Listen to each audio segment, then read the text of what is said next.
عليكم ورحمة الله تعالى وبركاته في هذا الفيديو الجديد.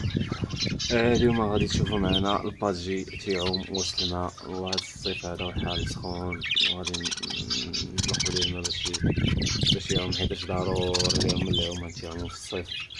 ضروري واحد المرة في النهار، ولا نهاريا نهار ولا تقريبا، باش ديما البادجي يبقى نحافظ على الجسم ديالو من الحرارة ومن السخونية، حيت السخون الحال ديما ضروري ليهم الماء.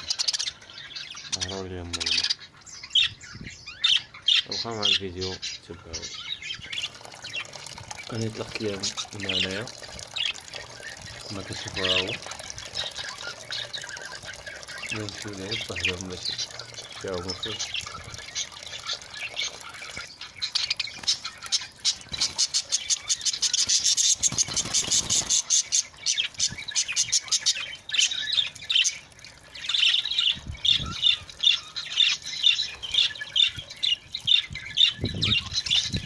شفتو كيعوم، دائما خصك تطلق الماء هكا باش يعومو. سبحان الله العظيم.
هكا تيكونو الطيور ديالنا تبردو مع راسهم ناشطين وعايمين مع راسهم